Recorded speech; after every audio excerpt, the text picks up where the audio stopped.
Hi guys! Joy morning! Day off ko at ito sa bahay lang tayo today. Gustuhin ko man gumala ay hindi pwede kasi nakalimit ang expenses ko for this month. Lalo na't mag-birthday pa si Kent.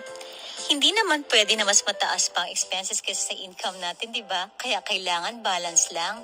Lalo na kapag single mom, walang katuwang sa lahat. Laging naka-priority ang house bills, food expenses at maraming pang mga gastusin. Makakapaggala lang pag may extra budget. Alam ko nakaka-relate ng mga working single moms dyan kagaya ko. So to be productive and keep myself busy dahil bahay lang tayo today, ay nag-general cleaning na lang ako. Mahigit 1 month din kasi kami ni Ken sa Pilipinas, kaya kailangan ko nga talagang maglinis ng bahay. Medyo nakakapagod pero nakaka-relax at masarap sa feeling yung makita mong malinis at maayos ang buong bahay.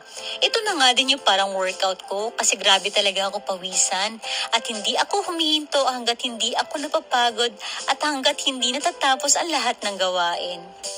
After ko malinis ang bedroom, living room, kitchen, toilet, dito naman ako sa garden, grabe, ang bilis tumubo ng mga damo. Dito nga ako sobrang napagod at ang dami kong kagat ng lamok. Kaya naglinis na agad ako ng bathroom para makapag-shower. So hanggang dito na lang muna guys ang video na to ha. Thank you so much for watching. Till the next one, huwag kayong mawawala ha. See ya!